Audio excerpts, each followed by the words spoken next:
നമസ്കാരം. പകൽ വാർത്ത തുടങ്ങുന്നു. ആദ്യം പ്രധാന വാർത്തകൾ നോക്കാം.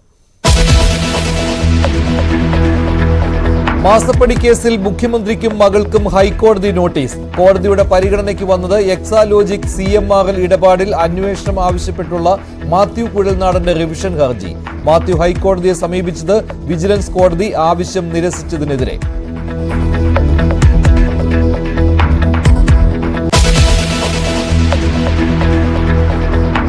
പ്രിയങ്ക ഗാന്ധിയുടെ പേര് മുന്നോട്ട് വെച്ചതോടുകൂടി വയനാട് മണ്ഡലത്തിലെ ജനങ്ങൾ, വോട്ടർമാർ പൊതുവെ വളരെ സ്വീകാര്യതയോടുകൂടി, വളരെ സന്തോഷത്തോടു കൂടിയാണ് ആ ഒരു തെരഞ്ഞെടുപ്പിനെ അല്ലെങ്കിൽ ആ ഒരു തീരുമാനത്തെ അംഗീകരിക്കുന്നത്. എല്ലാ ഭാഗത്തും ചലനം ഉണ്ടാക്കാൻ കഴിയും. അതിന് പറ്റിയ ഒരു വ്യക്തിത്വമാണ് പ്രിയങ്ക ഗാന്ധി.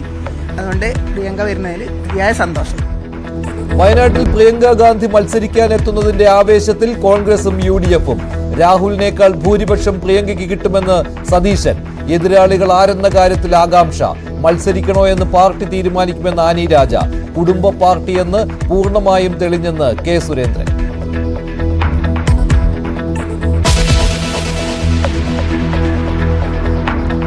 എറണാകുളം കാക്കനാട് DLF ഫ്ളാറ്റിൽ 350 പേർക്ക് ഛർദിയും വയറിളക്കവും. രോഗം പിടിപെട്ടത് കുടിവെള്ളത്തിൽ നിന്ന്. അസുഖം ബാധിച്ചവരിൽ കുട്ടികളും. വെള്ളത്തിൽ ഈക്കോളി ബാക്ടീരിയ കണ്ടെത്തി. ഇവിടുത്തെ വെള്ളം ടെസ്റ്റ് ചെയ്തിട്ടുണ്ട്. 29/5 ടെസ്റ്റ് ചെയ്തിട്ട് അതിൽ ഈക്കോളി പ്രസൻസ് കാണിച്ചിട്ടുണ്ട്. വെള്ളം നോട്ട് ഗുഡ് എന്നുള്ളത് അതിൽ എഴുതിയിട്ടുണ്ട്. പക്ഷെ അത് എന്തുകൊണ്ടോ നമ്മൾ ഇവിടുത്തെ അതോറിറ്റീസ് എല്ലാവരും അത് ചെയ്യുന്നുണ്ടാവുമായിരിക്കും. പക്ഷെ അതിനുശേഷം ഇത് രൂക്ഷമായിട്ട് കൂടുകയാണ് ചെയ്യുന്നത്.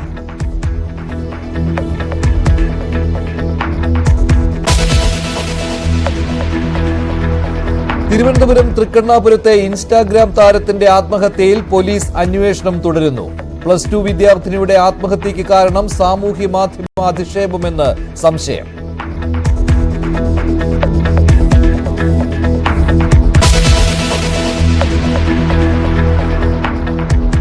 തൃശൂരിൽ പോസ്റ്റർ യുദ്ധം അവസാനിക്കുന്നില്ല. TN പ്രതാപനെ പുറത്താക്കണമെന്നാവശ്യപ്പെട്ട് DCC പരിസരത്ത് പോസ്റ്റർ പതിക്കുന്ന CCTV ദൃശ്യം പുറത്ത്. കോൺഗ്രസുകാരല്ലെന്ന് VK ശ്രീകണ്ഠൻ.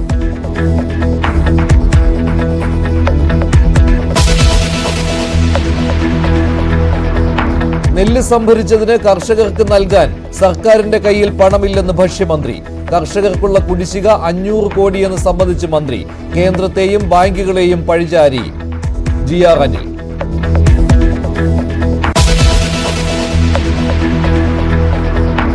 നീറ്റ് പരീക്ഷയിലേത് ചെറിയ പിഴവാണെങ്കിൽ പോലും ഗൗരവമായി കാണണമെന്ന് സുപ്രീം കോടതി. NTA-ക്കും കേന്ദ്ര സർക്കാരിനും വീണ്ടും കോടതി നോട്ടീസ്. വിദ്യാർത്ഥികളുടെ കഠിനാധ്വാനം മറക്കരുതെന്ന് കോടതി.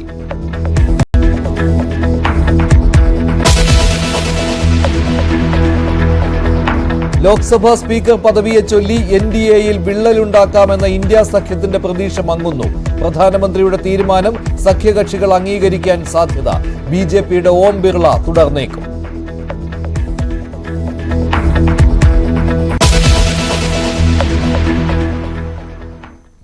CMRL എക്സാലോജിക് മാസപ്പടി ഇടപാടിൽ മുഖ്യമന്ത്രിക്കും മകൾ വീണ വിജയനും ഹൈക്കോടതിയുടെ നോട്ടീസ്. തിരുവനന്തപുരം വിജിലൻസ് കോടതി ഉത്തരവിനെതിരെ മാത്യു കുഴൽനാടൻ MLA നൽകിയ റിവിഷൻ ഹർജിയാണ് കോടതി പരിഗണിച്ചത്. ജൂലൈ 2-ന് ഹർജികൾ വീണ്ടും പരിഗണിക്കും. ഇതുമായി ബന്ധപ്പെട്ടുള്ള എല്ലാവർക്കും നോട്ടീസ് അയക്കുവാനാണ് ഹൈക്കോടതിയുടെ നിർദ്ദേശം. കൂടുതൽ വിവരങ്ങളുമായി ആജ്ഞ രവീന്ദ്രൻ ചേരുകയാണ് കൊച്ചിയിൽ നിന്ന്. ആജ്ഞ, കോടതി കേസ് പരിഗണിച്ചപ്പോൾ എന്തെല്ലാം നടപടികളിലേക്കാണ് ഇപ്പോൾ കടന്നിട്ടുള്ളത്? നേരത്തെ വിജിലൻസ് കോടതി മാത്യുവിന്റെ ആവശ്യം തള്ളിയതാണല്ലോ.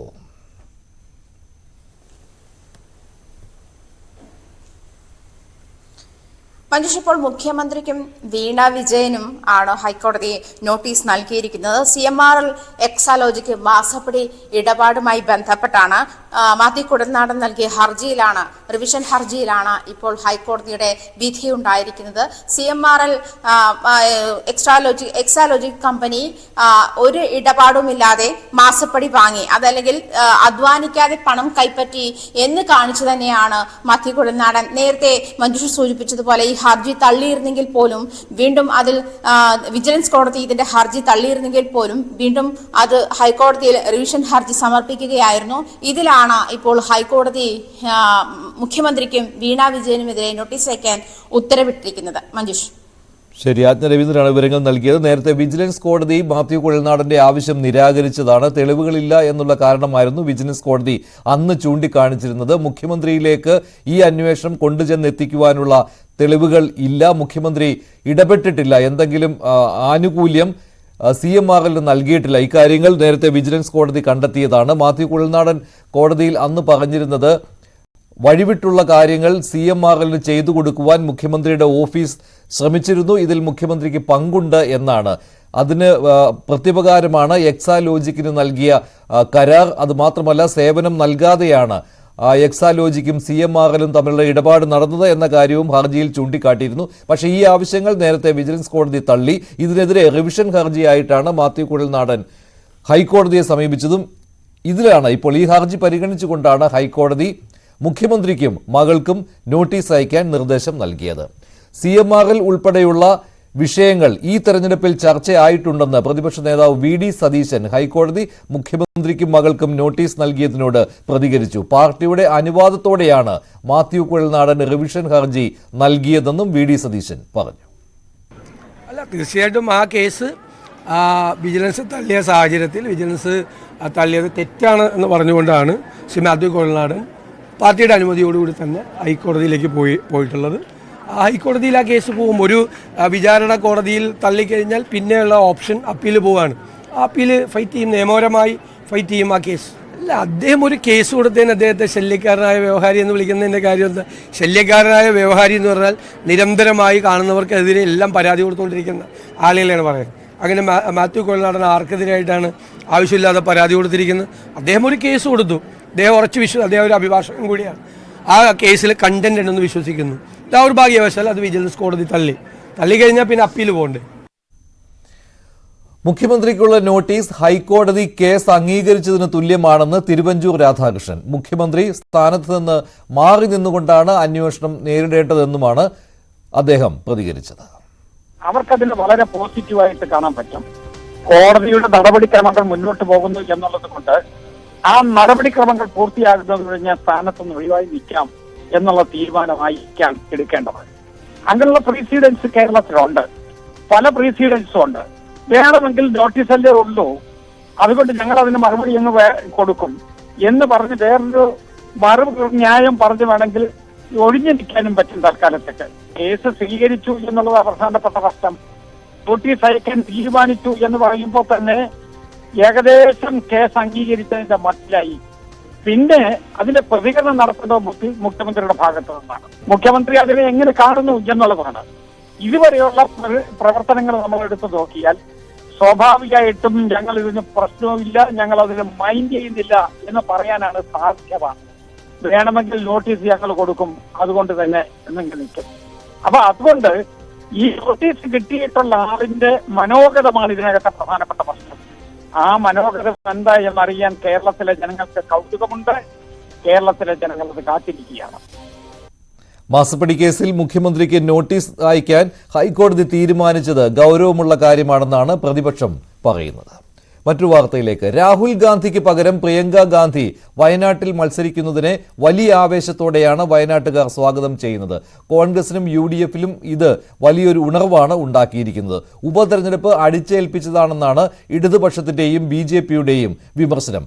ചേലക്കരയിൽ നടക്കാനിരിക്കുന്ന ഉപതെരഞ്ഞെടുപ്പും നരേന്ദ്രമോദി മുൻപ് വാരാണസിയിലും വഡോദരയിലും മത്സരിച്ചതും ചൂണ്ടിക്കാട്ടിയാണ് കോൺഗ്രസ് ഇതിനെ പ്രതിരോധിക്കുന്നത്. CB അനുമോദ് വയനാട്ടിൽ നിന്ന് തയ്യാറാക്കിയ റിപ്പോർട്ടിലേക്ക്. രാഹുൽ ഗാന്ധിക്ക് പകരം പ്രിയങ്ക ഗാന്ധി വയനാട്ടിലേക്ക് വരുന്നു എന്നത് വയനാട്ടുകാർക്ക്, പ്രത്യേകിച്ച് കോൺഗ്രസ് പ്രവർത്തകർക്ക് വലിയ ആവേശമാണ് നൽകുന്നത്. രാഹുൽ വയനാട് വിട്ടു പോകുന്നു എന്നത് സങ്കടകരമാണെങ്കിലും പകരം വരുന്നത് പ്രിയങ്ക ഗാന്ധിയാണ് എന്നതാണ് എല്ലാവർക്കും സന്തോഷം നൽകുന്ന കാര്യം. ഇന്ന് വണ്ടൂരിൽ വെച്ച് വോട്ടർമാരും വിവിധ പാർട്ടി പ്രവർത്തകരും അവരുടെ അഭിപ്രായങ്ങൾ പങ്കുവച്ചത് ഇപ്രകാരമാണ്. രാഹുൽ ഗാന്ധി വയനാട്ടിൽ നിന്ന് മാറുക എന്ന് പറഞ്ഞാൽ വ്യക്തിപരമായി വയനാട് പാർലമെന്റ് മണ്ഡലത്തിലെ ജനങ്ങളെ സംബന്ധിച്ചിടത്തോളം മനസ്സിനൊരു പ്രയാസമുണ്ട്. പക്ഷേ തെരഞ്ഞെടുപ്പ് റിസൾട്ടിന് ശേഷം വന്ന ഇന്ത്യയിലുണ്ടായ രാഷ്ട്രീയ സാഹചര്യം, അത് ഉത്തർപ്രദേശിലെ സീറ്റ് റായ്ബറേലി അദ്ദേഹം നിലനിർത്തണമെന്ന് വയനാട്ടിലെ ജനങ്ങളടക്കം ആഗ്രഹിക്കുന്നുണ്ട്. കാരണം അത്ര വലിയൊരു മുന്നേറ്റം ഇന്ത്യ മുന്നണി രാജ്യത്ത് ഈ തെരഞ്ഞെടുപ്പിലുണ്ടാക്കി.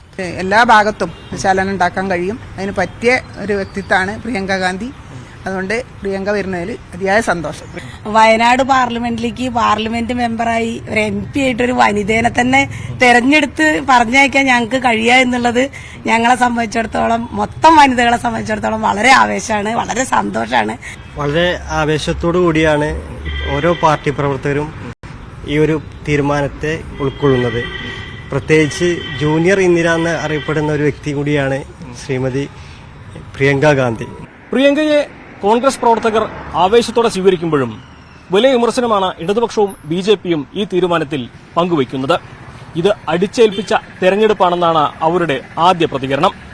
വയനാട് മണ്ഡലത്തിൽ ശ്രീ രാഹുൽ ഗാന്ധി വയനാട് മണ്ഡലത്തിലെ വോട്ടർമാരെ സത്യത്തിൽ വഞ്ചിച്ചിരിക്കുകയാണ്. കാരണം റായ്ബേലിയിൽ ജയിച്ചാൽ പോലും വയനാട് മണ്ഡലം നിലനിർത്തുമെന്ന് അദ്ദേഹം പല പ്രാവശ്യം ആവർത്തിക്കുകയും വയനാട് മണ്ഡലത്തിലെ ജനങ്ങളെ വോട്ട് തട്ടാൻ വേണ്ടി കാണിച്ച ഒരു തട്ടിപ്പാണെന്ന് ഇപ്പം മനസ്സിലായിട്ടുണ്ട്. തെരഞ്ഞെടുപ്പിൽ മത്സരിക്കുന്ന സമയത്ത് ഇല്ലെങ്കിൽ രാഹുൽ ഗാന്ധി ജനങ്ങളോട് പറയേണ്ടിയിരുന്നു, ഞാൻ 2 മണ്ഡലത്തിൽ മത്സരിക്കാൻ പോകുന്നു, ജയിച്ചു കഴിഞ്ഞാൽ ഇവിടെ ഞാൻ ഒഴിവാക്കും എന്ന് മുൻകൂട്ടി പറയാനുള്ള ധൈര്യം അന്ന് രാഹുൽ ഗാന്ധിക്കുണ്ടായില്ല. അപ്പോൾ രാഹുൽ ഗാന്ധിയും കോൺഗ്രസും ഈ കേരളത്തിലെ ജനങ്ങളെ, വയനാട്ടിലെ ജനങ്ങളെ പ്രത്യേകിച്ചും പറഞ്ഞു പറ്റിക്കുകയായിരുന്നു. ഒരു മെഡിക്കൽ കോളേജില്ല, അതുപോലെ റെയിൽവേ സ്റ്റേഷനില്ല. ഏറ്റവും കൂടുതൽ വന്യമൃഗം ആക്രമണം നേരിടുന്ന വയനാട് ജില്ലയിലും വളരെ പിന്നോക്കം നിൽക്കുന്ന വയനാട് കോൺസ്റ്റിറ്റ്യുവൻസിയിലും ഉള്ള പ്രശ്നങ്ങൾക്ക് പരിഹാരമായിട്ട് ഒരു ഒറ്റമൂലിയായിട്ടാണ് പ്രിയങ്ക ഗാന്ധി എന്നുള്ളത് ഞങ്ങളാരും വിശ്വസിക്കുന്നില്ല, ഭാരതീയ ജനതാ പാർട്ടി വിശ്വസിക്കുന്നില്ല. എന്താണെങ്കിലും രാഹുൽ ഗാന്ധി വയനാട് വിട്ടുപോകുമ്പോൾ അത് വയനാട്ടിലെ കോൺഗ്രസ് പ്രവർത്തകർക്ക് അല്പം നിരാശ നൽകുന്നുണ്ട്. പക്ഷേ അത് പ്രിയങ്ക ഗാന്ധിയുടെ വരവോടെ അതിനെ മറികടക്കാൻ കഴിയും എന്ന പ്രതീക്ഷയാണുള്ളത്. മാത്രമല്ല, പ്രിയങ്കയുടെ പാർലമെന്റിലേക്കുള്ള ആദ്യ വരവ് വയനാട്ടിലൂടെ ആണ് എന്നുള്ളതും ഇവരെ സംബന്ധിച്ച് വലിയ ആവേശമാണ് നൽകുന്നത്. വണ്ടൂരിൽ നിന്നും അഖിലോട്ട് പറക്കൊപ്പം CV അനുമോദ്, ന്യൂസ് 18. രാഹുൽ ഗാന്ധിക്ക് കിട്ടിയതിനേക്കാൾ കൂടിയ ഭൂരിപക്ഷം പ്രിയങ്ക ഗാന്ധിക്ക് കിട്ടുമെന്നാണ് VD സതീശന്റെ പ്രതികരണം. വയനാട്ടിൽ രാഹുൽ ഗാന്ധി ആരെയും വഞ്ചിച്ചിട്ടില്ലെന്നും VD സതീശൻ പറയുന്നു. രാജ്യത്ത് ആദ്യമായല്ല ഒരു നേതാവ് 2 മണ്ഡലങ്ങളിൽ മത്സരിക്കുന്നതെന്നും സതീശന്റെ വിശദീകരണം. ഇന്ത്യൻ നാഷണൽ കോൺഗ്രസിന്റെയും ഇന്ത്യ മുന്നണിയുടെയും സ്റ്റാർ ക്യാമ്പയിനറായിരുന്ന ശ്രീമതി പ്രിയങ്ക ഗാന്ധിയെ ഹൃദയത്തിലേക്ക് സ്വീകരിക്കും കേരളം. വയനാട് മാത്രമല്ല, ഈ സംസ്ഥാനം ഒട്ട് രാഹുൽ ഗാന്ധിയെ സ്വീകരിച്ചതുപോലെ തന്നെ പ്രിയങ്ക ഗാന്ധിയെയും സ്വീകരിക്കും. അവർ ഈ ഫാസിസ്റ്റ് വർഗീയ മുന്നണിക്കെതിരായി അതിശക്തമായ പോരാട്ടം നയിക്കുന്നതിൻ്റെ മുന്നണി പോരാളിയാണ്. ആദ്യമായിട്ടാണ് തെരഞ്ഞെടുപ്പിൽ മത്സരിക്കുന്നത്. ഇതിനു മുൻപ് അവസരങ്ങളുണ്ടായപ്പോഴും മാറി നിൽക്കുകയായിരുന്നു. ഉചിതമായ തീരുമാനമാണ്, ആഹ്ലാദകരമായ തീരുമാനമാണ്. വൻ ഭൂരിപക്ഷത്തിൽ രാഹുൽ ഗാന്ധിക്ക് ഇപ്പോൾ കിട്ടിയതിനേക്കാൾ വലിയ ഭൂരിപക്ഷത്തിൽ വയനാട്ടിലെ വോട്ടർമാർ പ്രിയങ്ക ഗാന്ധിയെ വിജയിപ്പിക്കും എന്ന് ഞങ്ങൾക്ക് ഉറച്ച വിശ്വാസമുണ്ട്. 4 ലക്ഷത്തിലധികം വോട്ടിന്റെ ഭൂരിപക്ഷത്തിൽ പ്രിയങ്ക ഗാന്ധി ജയിക്കുമെന്ന് രമേശ് ചെന്നിത്തല. CPI മത്സരത്തിൽ നിന്ന് പിന്മാറണമെന്നും ചെന്നിത്തല ആവശ്യപ്പെടുന്നു. ഇന്ത്യ മുന്നണിയുടെ ഭാഗമായ CPI ഒരു സ്ഥാനാർത്ഥിയെ എന്തിനാണ് നിർത്തുന്നത് എന്നെനിക്ക് മനസ്സിലാകുന്നില്ല. കഴിഞ്ഞ തവണയും അവർ മത്സരിച്ചു. അനുഭവം എന്താണ് എന്ന് ജനങ്ങൾ കണ്ടതാണ്. ഇത്തവണ ഉപതെരഞ്ഞെടുപ്പ് നടക്കുമ്പോൾ വാസ്തവത്തിൽ അവർ പ്രിയങ്ക ഗാന്ധിയെ പിന്തുണയ്ക്കേണ്ടതാണ്. അതിന് പകരം അവർ സ്ഥാനാർത്ഥിയെ നിർത്താനുള്ള തീരുമാനമാണെങ്കിൽ അത് അടുത്തൊരു ഹിമാലയൻ ബ്ലണ്ടർ ആകും എന്ന കാര്യത്തിൽ സംശയമില്ല. CPI മത്സരത്തിൽ നിന്ന് പിന്മാറില്ലെന്ന് സംസ്ഥാന സെക്രട്ടറി ബിനോയ് വിശ്വം. അത് BJPക്ക് ഉയർന്നു വരുവാനുള്ള സാഹചര്യം ഒരുക്കും. അത് LDFന് അനുവദിക്കാൻ കഴിയുകയില്ല. CPI വയനാട്ടിൽ മത്സരിക്കും. കേരളത്തിലെ കോൺഗ്രസുകാരുടെ സമ്മർദ്ദമാകാം രാഹുൽ ഗാന്ധി ഇവിടെ മത്സരിക്കാൻ അന്ന് തീരുമാനമെടുത്തതെന്നും ബിനോയ് വിശ്വം പറഞ്ഞു. ഇതുപോലൊരു നാടകത്തിലെ വശം കെട്ടിക്കാൻ രാഹുൽ ഗാന്ധിയെ പോലെ ആദരണീയനായ, ഞങ്ങളെല്ലാം സ്നേഹത്തോടെ കാണുന്ന വലിയൊരാളെ കേരളത്തിലെ കോൺഗ്രസ് നേതാക്കന്മാർ ഇവിടെ കൊണ്ടുവരാൻ പാടില്ലായിരുന്നു. ഇതായിരുന്നു പദ്ധതി. എനിക്ക് ജനങ്ങൾ വോട്ട് ചെയ്ത് രാഹുൽ ഗാന്ധിയെ വിജയിപ്പിച്ചു. ആ രാഹുൽ ഗാന്ധി 2ാമത്തെ ആഴ്ച രാജിവെച്ച് തിരിച്ചു പോയിരിക്കുന്നു. ഇത് വേണ്ടായിരുന്നു. എന്തായാലും മത്സരം വന്നിരിക്കുന്നു. വയനാട് സീറ്റ് LDFൽ CPIക്കുള്ളതാണ്. ഈ രാഷ്ട്രീയ പോരാട്ടത്തിനെ രാഷ്ട്രീയമായി കണ്ടുകൊണ്ട് തന്നെ CPI അവിടെ മത്സരിക്കും. ആ മത്സരത്തിൽ രാഷ്ട്രീയ ആശയങ്ങൾ ഉയർത്തിപ്പിടിക്കും CPI. അല്ല, അത് മത്സരമാണ്. അത് വേറെ വിശിഷ്ടമൊന്നും വേണ്ട. മത്സരമാണ്. ഒരു വാക്കുകൂടെ പറയാനാണെങ്കിൽ ഞാൻ പറയും, ഈ മത്സരരംഗത്ത് നിന്ന് ചില സുഹൃത്തുക്കളൊക്കെ ആവശ്യപ്പെടും പോലെ LDF മാറി നിന്നാൽ ഉണ്ടാകാൻ പോകുന്നത് BJP ഭാഗത്തേക്കുള്ള വോട്ടുകളുടെ കൂട്ടൊഴുക്കായിരിക്കും. ഞങ്ങൾക്ക് LDFന് ഒന്നാം ശത്രു BJPയാണ് രാഷ്ട്രീയമായി. ആ BJPക്ക് ഗുണകരമായതൊന്നും LDF ചെയ്യില്ല, CPI ചെയ്യില്ല.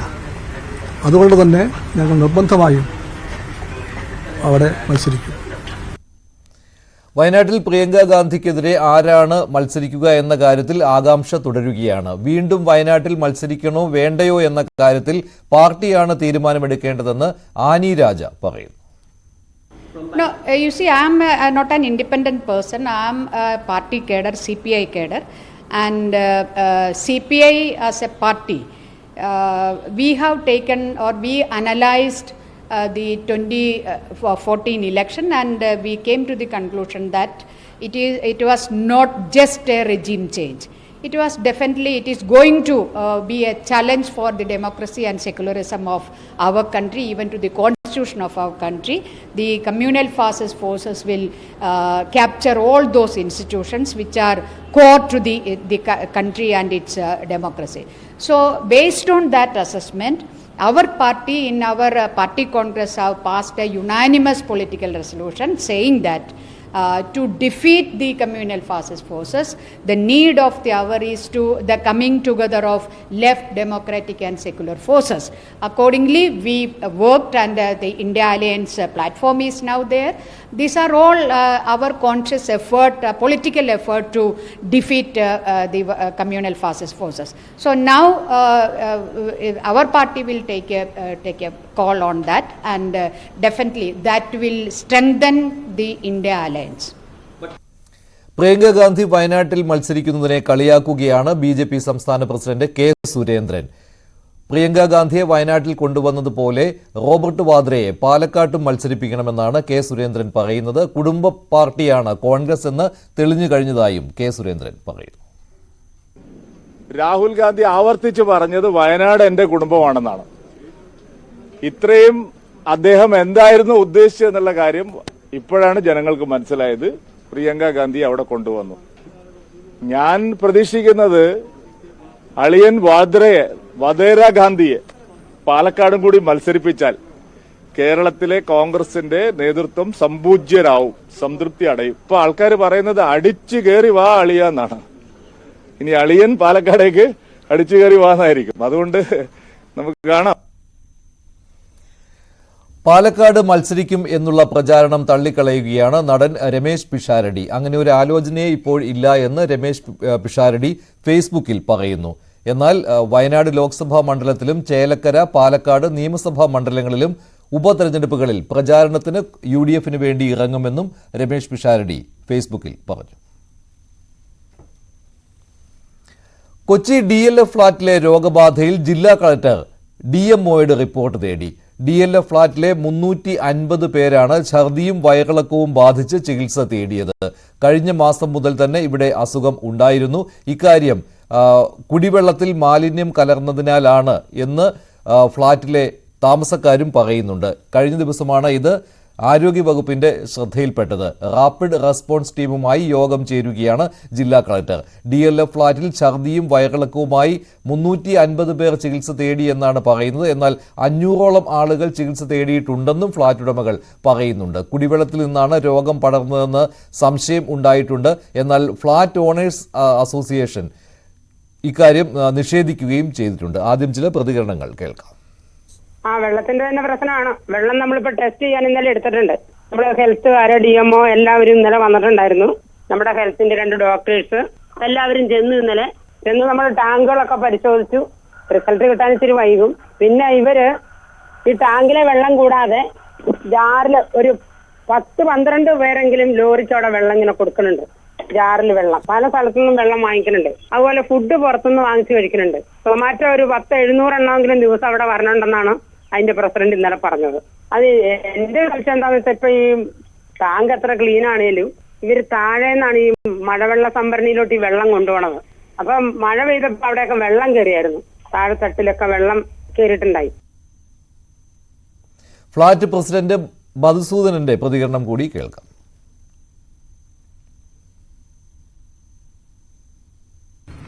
ഒരാൾ ചെയ്തിട്ടുണ്ട്, അയാളുടെ ഇതിൽ പ്രസൻസ് കാണിച്ചിട്ടുണ്ട്. പക്ഷെ അങ്ങേരുടെയും റിസൾട്ട് 10 ദിവസം ഓൾഡാണ്. Okay, it is not something today. It had happened. I'm not saying there is no contamination. There was a contamination that has been sorted out. എന്റെ ഇന്നത്തെ റിസൾട്ട് വരാൻ തന്നെ 7 ദിവസം എടുക്കും. It will take me 7 days to get. In the meantime, I am trying to get private agencies who are reliable to come and test our water. If we can do that, we will get results faster. And if I can eliminate or identify the issue or the source of contamination, I'll be able to stop it. All are stable. There is no critical case as at present.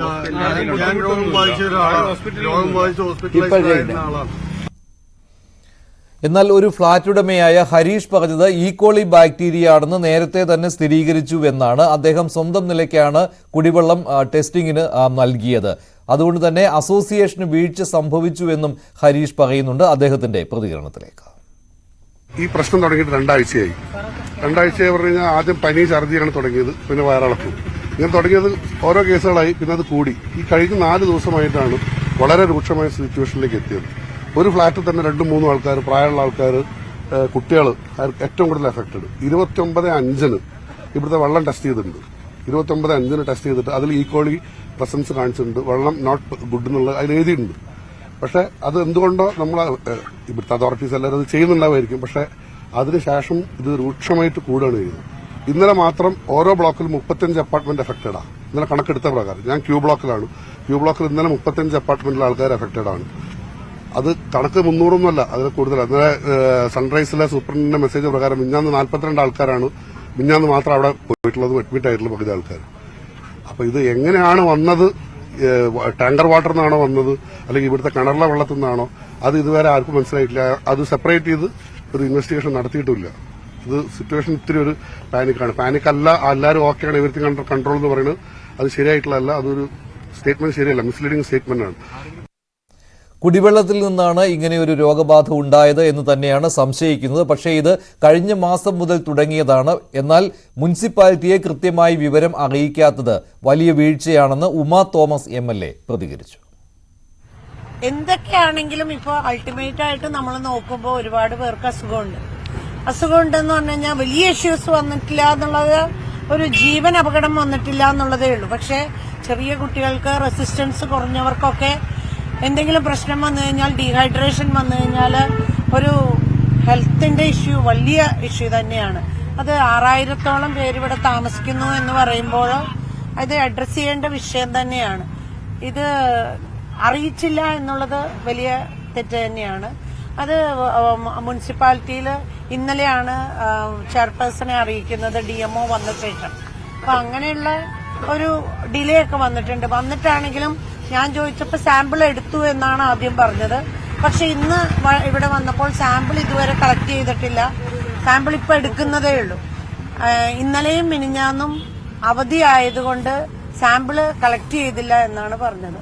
അപ്പൊ ഇത്രയും ഒരു issue വരുമ്പോ sample എന്ത് അവധിയുണ്ടെങ്കിലും അത് യുദ്ധകാലാടിസ്ഥാനത്തിൽ sample എടുക്കുകയും പരിശോധിക്കുകയും ഒക്കെ ചെയ്യേണ്ടത് ആവശ്യമാണ്. ഒരുപാട് പേര് ഇത് വലിയ ഇഷ്യൂ അല്ല എന്ന് പറയുന്നുണ്ടെങ്കിലും ഒട്ടനവധി പേര് പ്രശ്നമാണെന്ന് തന്നെ പറയുന്നുണ്ട്.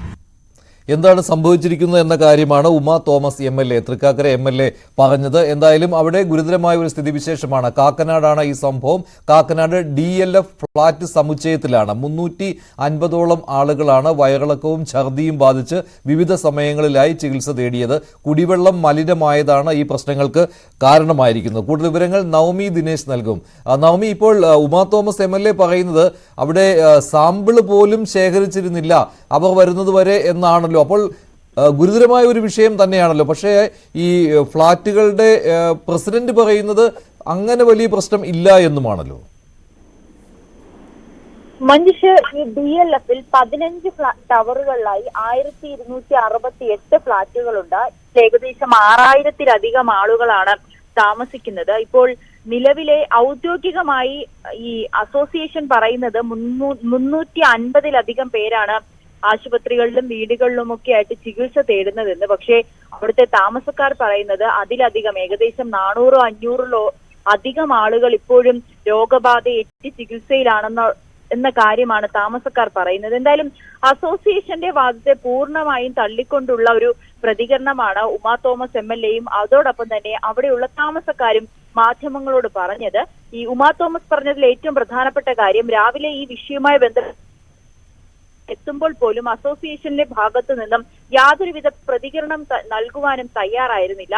പിന്നീട് മാധ്യമപ്രവർത്തകർ നിരന്തരം വിളിച്ചപ്പോൾ മാത്രമാണ് ഇവർ വന്ന് ഒരു പ്രതികരണം നടത്താൻ തന്നെ തീരുമാനിച്ചത്. പക്ഷേ അതിലും ഇവർ പറയുന്നത് ആശങ്കപ്പെടേണ്ട സാഹചര്യമില്ല, ഗുരുതരമായിട്ടുള്ള പ്രശ്നങ്ങളൊന്നും തന്നെയില്ല, കൃത്യമായി ക്ലോറിനേറ്റ് ചെയ്തിട്ടുണ്ട്, ബാക്കി ബുദ്ധിമുട്ടുകളൊന്നും തന്നെയില്ല, നിങ്ങൾ പറയുന്ന അത്ര പ്രശ്നങ്ങളൊന്നും ഇവിടെ സംഭവിച്ചിട്ടില്ല എന്നുള്ളൊരു രീതിയിലായിരുന്നു അസോസിയേഷന്റെ പ്രതികരണം. പക്ഷെ തൊട്ടു പിന്നാലെ താമസക്കാരൻ വന്ന് പറയുന്നത് ഈ കഴിഞ്ഞ മാസം, അതായത് മെയ് മാസം തന്നെ ഇങ്ങനെ ഒരു സംഭവം ഈ ഫ്ളാറ്റുകളിൽ നടന്നു. അന്ന് നിരവധി പേർക്ക് ഇത്തരത്തിൽ രോഗലക്ഷണങ്ങൾ ഉണ്ടായിരുന്നു. സ്വന്തം കാശ് മുടക്കി ഈ വെള്ളം ലാബിൽ കൊണ്ടുപോയി ടെസ്റ്റ് ചെയ്തപ്പോൾ തന്നെ ഈ കോളിൻ ബാക്ടീരിയ ആണെന്ന് കണ്ടെത്തുകയും ചെയ്തു. ഇത് അസോസിയേഷനെ കൃത്യമായി അറിയിച്ചു. പക്ഷേ വേണ്ട രീതിയിലുള്ള മുന്നൊരുക്കങ്ങളോ നിർദ്ദേശങ്ങളോ ഒന്നും നൽകുവാൻ അസോസിയേഷൻ തയ്യാറായിട്ടില്ല എന്നുള്ളൊരു ഗുരുതരമായ ആരോപണം താമസക്കാരിൽ ഒരാൾ മാധ്യമങ്ങളോട് വെളിപ്പെടുത്തി. അതുപോലെ തന്നെ എവിടെ നിന്നാണ് ഇവർ വെള്ളം ഉപയോഗിക്കുന്നത് എന്ന കാര്യത്തിൽ ഫ്ളാറ്റുകളുടെ ഉടമകൾ പല കാര്യങ്ങളാണല്ലോ പറയുന്നത്. വെളിയിൽ നിന്ന് വെള്ളം, കുടിവെള്ള ടാങ്കുകളിലെ വെള്ളം വാങ്ങാറുണ്ട്, അതുപോലെ തന്നെ ഈ അവിടുത്തെ ബോർവെല്ലിൽ നിന്നുള്ള വെള്ളം ഉപയോഗിക്കുന്നുണ്ട്, പിന്നെ മഴവെള്ള സംഭരണിയുണ്ട്, ഇങ്ങനെ പല കാര്യങ്ങളും പറയുന്നുണ്ടല്ലോ. അപ്പോൾ എന്താണ് സോഴ്സ് എന്നുള്ള കാര്യത്തിൽ ഇപ്പോഴും ഒരു ഉറപ്പ് വന്നിട്ടില്ലല്ലോ. അത് തന്നെയാണ് മഞ്ജുഷ്. ഈ ഫ്ളാറ്റിൽ പ്രധാനമായും 3 ജലസ്രോതസ്സുകളാണുള്ളത്. ഒന്ന് ഇവിടെയുള്ള കുഴൽ കിണർ, മറ്റൊന്ന് ജലസംഭരണിയിലെ വെള്ളം, മറ്റൊന്ന് ഈ കുടിവെള്ളം, ഈ പുറത്തു നിന്ന് ടാങ്കറിലേക്ക് എത്തിക്കുന്ന കുടിവെള്ളം. ഈ 3 സ്രോതസ്സുകളാണ് പ്രധാനമായും ഈ ഫ്ളാറ്റിലുള്ളവർ വെള്ളത്തിനായി ആശ്രയിക്കുന്നത്. ഇതിൽ ഏത് വെള്ളത്തിൽ നിന്നാണ് ഇവർക്ക് രോഗബാധ പിടിപെട്ടതെന്ന് ഇപ്പോഴും വ്യക്തമായിട്ടില്ല. അതുകൊണ്ട് തന്നെ ഈ 3 ഇടങ്ങളിലെയും വെള്ളം പ്രത്യേകം ശേഖരിച്ചുകൊണ്ടുള്ളൊരു പരിശോധനയാണ് ഇപ്പോൾ നടക്കുന്നത്. ഇതിനു മുൻപ് സ്വകാര്യ ഒരു വ്യക്തി പരിശോധിച്ചത് ഈ മഴവെള്ള സംഭരണിയിൽ നിന്നുള്ള വെള്ളത്തിലായിരുന്നു. അതിലും ഈക്കോളിൻ ബാക്ടീരിയയുടെ സാന്നിധ്യം കണ്ടെത്തിയിട്ടുണ്ട്. മറ്റ് 2 സ്രോതസ്സുകളിൽ നിന്നും ശേഖരിച്ച വെള്ളത്തിലും സമാനമായ ഈക്കോളിൻ ബാക്ടീരിയ ഉണ്ടോ എന്ന് ഇനി തെളിയേണ്ടതുണ്ട്. അതിനാൽ 2 ദിവസം കൂടി സമയമെടുക്കുമെന്നാണ് അറിയുന്നത്. ഇതിന്റെ ഒരു കാലതാമസം നേരിടുന്നുണ്ട്. അതുകൊണ്ട് തന്നെ നിലവിൽ ഈ സ്രോതസ്സുകളിൽ നിന്നും വെള്ളം എടുക്കരുതെന്നുള്ളൊരു നിർദ്ദേശമുണ്ട്. 2 തവണ ഡബിൾ ക്ലോറിനേറ്റ് ചെയ്യാൻ നിർദ്ദേശം നൽകിയിട്ടുണ്ടെങ്കിൽ പോലും പുറത്തുനിന്ന്, അതായത് കൃത്യമായി ക്ലോറിനേറ്റ് ചെയ്ത് മുനിസിപ്പാലിറ്റിയിൽ നിന്ന് എത്തിക്കുന്ന വെള്ളം മാത്രമേ ഉപയോഗിക്കാവൂ എന്നുള്ളൊരു നിർദ്ദേശം ഈ താമസക്കാർക്ക് കർശനമായി നൽകിയിട്ടുണ്ട്. അതുകൊണ്ട് തന്നെ അവർ ആ വെള്ളമാണ് ഇപ്പോൾ ഉപയോഗിച്ചുകൊണ്ടിരിക്കുന്നത്. ഇനി ലാബിൽ നിന്നുള്ള റിസൾട്ട് വന്നാൽ മാത്രമേ ഈ മഴവെള്ള സംഭരണിയിൽ നിന്ന് തന്നെയാണോ, അവിടെ മാത്രമാണോ ഈ ഈക്കോളിൻ ബാക്ടീരിയ ഉള്ളതെന്ന് കൃത്യമായിട്ട് അറിയാൻ സാധിക്കുകയുള്ളൂ. അതിന് അല്പം കൂടി കാലതാമസം നേരിടേണ്ടി വരും. എന്തായാലും ആരോഗ്യമന്ത്രി അടക്കം വിഷയത്തിൽ പ്രതികരിച്ചിട്ടുണ്ട്. കർശനമായിട്ടുള്ള നടപടിയെടുക്കാനായി നിർദ്ദേശം നൽകിയിട്ടുമുണ്ട്.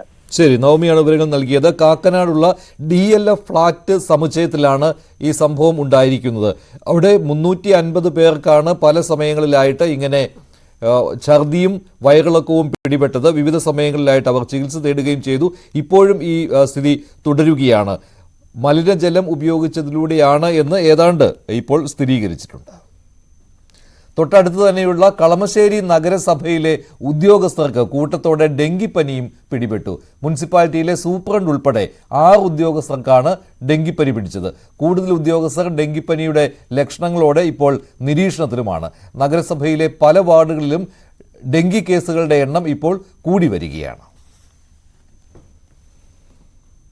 മറ്റു വാർത്തയിലേക്ക്. പാർട്ടിയുടെ നയസമീപനങ്ങളിൽ പരിശോധന വേണമെന്ന ആവശ്യം വലിയ നേതാക്കളിൽ നിന്ന് പോലും ഉയരുന്നതിനിടെ തെരഞ്ഞെടുപ്പ് ഫലം വിലയിരുത്താൻ CPM-ന്റെ സംസ്ഥാന സമിതി യോഗം പുരോഗമിക്കുകയാണ്. ഭരണവിരുദ്ധ വികാരം തോൽവിക്ക് കാരണമായോ എന്നും സംസ്ഥാന സമിതി പരിശോധിക്കും. തെറ്റുതിരുത്തൽ നടപടികൾക്കുള്ള മാർഗരേഖയുടെ കരടും സംസ്ഥാന സമിതി തയ്യാറാക്കും. കൂടുതൽ വിവരങ്ങൾ വി അരുൺ നൽകും. മോദി സർക്കാരിനെതിരെയുള്ള ജനവികാരമല്ല, മറിച്ച് സംസ്ഥാന സർക്കാരിനെതിരെയുള്ള വികാരം തന്നെയാണ് തെരഞ്ഞെടുപ്പിൽ ഇടതുമുന്നണി തിരിച്ചടിയായെന്ന പൊതു വിലയിരുത്തൽ ഉയരുന്നതിനിടെ മുതിർന്ന നേതാക്കൾ കൂടി സർക്കാരിനും CPM-നുമെതിരെ രംഗത്തെത്തിയിരിക്കുകയാണ്. തോമസ് ഐസക്കും അതുപോലെ G. സുധാകരനും രൂക്ഷ വിമർശനമാണ് CPM-ന്റെ ശൈലി മാറ്റമെന്നടക്കമുള്ള ആവശ്യങ്ങൾ ഉന്നയിച്ചിട്ടുള്ളത്. ആ സാഹചര്യത്തിലാണ് CPM-ന്റെ സംസ്ഥാന സമിതി യോഗം ചേരുന്നത്. ഇന്നലെ മെനങ്ങാന്നുമായി ചേർന്ന സംസ്ഥാന സെക്രട്ടേറിയറ്റ് യോഗത്തിലും നിരവധി തിരുത്തലുകൾ വേണം, തിരുത്തലില്ലാതെ മുന്നോട്ട് പോകാൻ കഴിയില്ല, അത് സർക്കാരിന്റെ മുൻഗണന അടക്കം മാറ്റം വേണമെന്ന വിമർശനവും അഭിപ്രായവും സെക്രട്ടേറിയറ്റ് അംഗങ്ങൾ ഉന്നയിച്ചിരുന്നു. അതുകൂടി പരിഗണിച്ചുകൊണ്ട് റിപ്പോർട്ടാകും സംസ്ഥാന സെക്രട്ടറി ഇന്ന് സംസ്ഥാന സമിതിയിൽ വയ്ക്കുക. മാറ്റങ്ങൾ വേണം, ആ മാറ്റങ്ങൾ എവിടം വരെ വേണമെന്ന കാര്യം, അതിനൊരു മാർഗരേഖ തന്നെ, തിരുത്തലിനും മാറ്റങ്ങൾക്കും ഒരു മാർഗരേഖ തന്നെ സംസ്ഥാന സെക്രട്ടേറിയറ്റ് തയ്യാറാക്കും. സംസ്ഥാന സമിതി അത് ചർച്ച ചെയ്യും. ആ ചർച്ച ചെയ്തത് വീണ്ടും സംസ്ഥാന സെക്രട്ടറി അംഗീകരിച്ചാകും മാർഗരേഖ പ്രഖ്യാപിക്കുക. ഏതായാലും സർക്കാരിന്റെ പരിഗണനാ വിഷയങ്ങൾ, മുൻഗണനാ വിഷയങ്ങൾ, വൻകിട പദ്ധതികൾ ഏറ്റെടുക്കുന്നതിന് പകരം ഇനിയുള്ള 2 വർഷക്കാലം ജനങ്ങൾക്ക് ക്ഷേമം നൽകുന്ന, ജനക്ഷേമം നേരിട്ട് ജനങ്ങളിലേക്ക് എത്തുന്ന പദ്ധതികൾ മതി എന്നൊരു അഭിപ്രായം സംസ്ഥാന സെക്രട്ടേറിയറ്റിൽ ഉയർന്നു വന്നിട്ടുണ്ട്. അത്തരം കാര്യങ്ങളും സംസ്ഥാന സമിതിയിൽ ചർച്ച ചെയ്യും.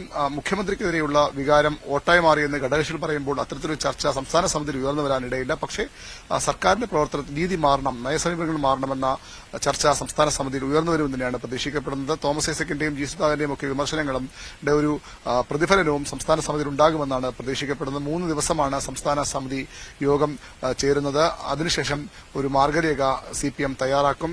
ഇനിയുള്ള 2 വർഷക്കാലം നടപ്പാക്കാൻ പോകുന്ന പദ്ധതികളുടെ മുൻഗണനാക്രമം, അതുപോലെ തന്നെ തിരുത്തൽ നടപടികൾ ഏതൊക്കെ രീതിയിൽ വേണമെന്ന കാര്യവും ആ മാർഗരേഖയിൽ ഉണ്ടാകും. പാർലമെന്റിലേക്ക് തെരഞ്ഞെടുക്കപ്പെട്ടതോടെ മന്ത്രി K. രാധാകൃഷ്ണൻ സ്ഥാനം രാജിവെച്ചു. പാർട്ടി ഏൽപ്പിച്ച എല്ലാ ചുമതലകളും ഉത്തരവാദിത്തത്തോടെ വഹിച്ച ആത്മവിശ്വാസവുമായാണ് പാർലമെന്റിലേക്ക് പോകുന്നതെന്ന് K. രാധാകൃഷ്ണൻ പറഞ്ഞു. ദേവസ്വം ബോർഡ് നിയമനങ്ങളിലടക്കം മാറ്റം കൊണ്ടുവരാൻ സാധിച്ചു. സെക്രട്ടേറിയറ്റ് ദർബാർ ഹാളിൽ മന്ത്രിക്ക് ജീവനക്കാർ യാത്രയയപ്പ് നൽകി. വി വിനോദ് തയ്യാറാക്കിയ റിപ്പോർട്ടിലേക്ക്. മന്ത്രി K. രാധാകൃഷ്ണൻ സംസ്ഥാന ക്യാബിനറ്റിൽ നിന്ന് പാർലമെന്റ് അംഗമായി പോവുകയാണ് എന്ന് അദ്ദേഹം രാജി സമർപ്പിക്കുകയാണ്.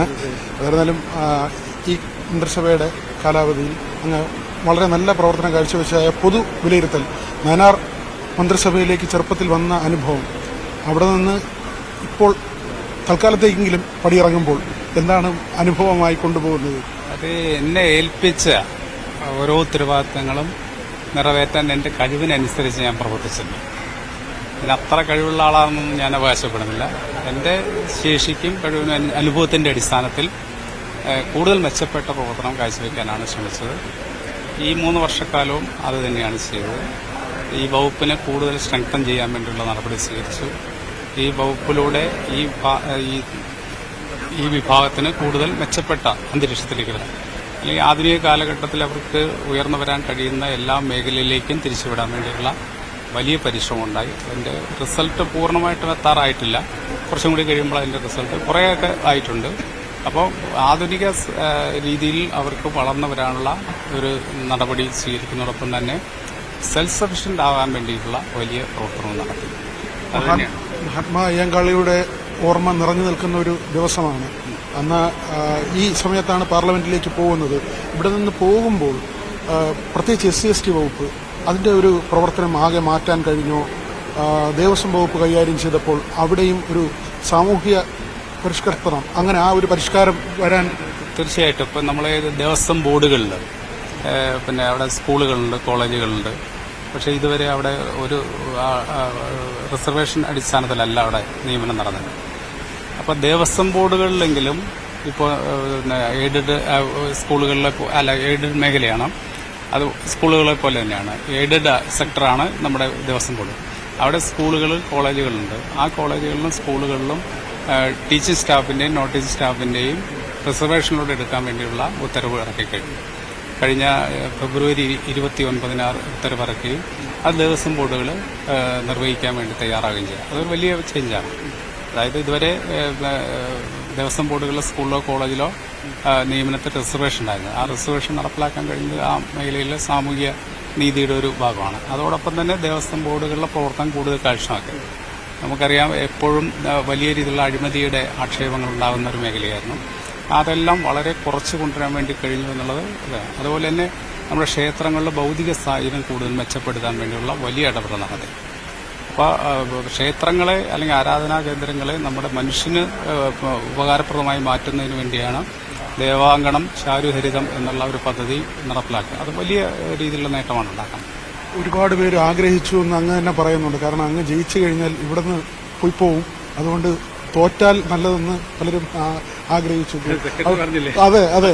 അപ്പോൾ ഇത്രയും നല്ല കമ്മ്യൂണിസ്റ്റ് ആയതും ഭയങ്കര നന്മയുള്ള മനുഷ്യനായതും ഒരാളെ നഷ്ടപ്പെടാൻ കൂടി ഇടയാക്കിയെന്ന് കരുതുന്നുണ്ട്. നഷ്ടപ്പെടുകയല്ലോ, ആത്യന്തികമായിട്ട് നമ്മളൊരു ദിവസം നഷ്ടപ്പെടും. ഇതിപ്പോൾ അങ്ങനെയല്ലല്ലോ. നമ്മുടെ ഒരു ഉത്തരവാദിത്തം പാർട്ടി ഏൽപ്പിച്ച് ആ ഉത്തരവാദിത്തം നിറവേറ്റാൻ വേണ്ടി നമ്മൾ പാർലമെന്റിലേക്ക് പോകുന്നു. അതൊരു ഉത്തരവാദിത്തമാണ്. VS സുനിൽകുമാറും അങ്ങുമായിട്ടുള്ള ഒരു സംഭാഷണം അങ്ങയുടെ വീട്ടിലിരുന്നുള്ളത് കണ്ടിരുന്നു. അതിൽ അങ്ങയുടെ വിവാഹത്തെക്കുറിച്ചൊക്കെ പറയുന്നുണ്ട്. ഇപ്പൊ ഡൽഹിയിലേക്ക് പോകുമ്പോൾ പലരും ചോദിക്കുന്നുണ്ട് വിവാഹിതരായിരുന്നെങ്കിൽ.